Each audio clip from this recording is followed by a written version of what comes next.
Ok, deci salutare, eu sunt Andrei, am 14 ani și locuiesc în Suceava. Genul meu preferat de muzică este rapul românesc, iar câțiva dintre esei mei favoriți sunt Dog, Deliric și Cedric. Sportul meu preferat este fotbalul, echipa mea preferată de fotbal este Steaua București. Câteva dintre pasiunile mele reprezintă șofatul, mașinile, sportul, fotbalul în general, editurile și gamingul. Cam atât momentan despre mine. Mă veți cunoaște mai bine pe parcursul acestui canal. Este momentul să-i dau cuvântului meu, Adi. Colegului meu, Adi. Bro.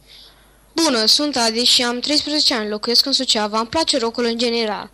Anyway, eu și câțiva prieteni am decis să ne facem un canal de YouTube în care vom comenta fiecare joc pe care îl putem prinde. Mă veți cunoaște mai bine pe parcursul acestui canal. Așa, dau cuvântul colegului meu, Romeo. Bună, eu sunt Romeo, eu sunt din Suceava și am 14 ani. Pasiunea mea este gamingul. Mie îmi plac filme de comedie și acțiune. Sportul meu preferat este fotbalul, echipa mea preferată este Dinamo București. Tipul de muzică preferat este rapul american. Unii din cântăreții mei favoriți sunt 50 Cent și Eminem. Pe parcursul filmărilor mă veți cunoaște mai bine.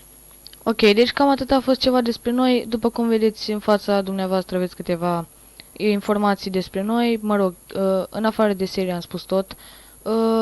Vă rugăm să apăsați butonul de subscribe pentru a fi la curent cu toate videoclipurile noastre și scuzați bâlbiele noastre, totuși suntem începători, trebuie să ne scuzați și nouă chestiile astea. Vom filma de fiecare dată când avea timp. Durata media videoclipurilor va varia între 15 și 25 de minute, deci 16-20 minute tot va fi.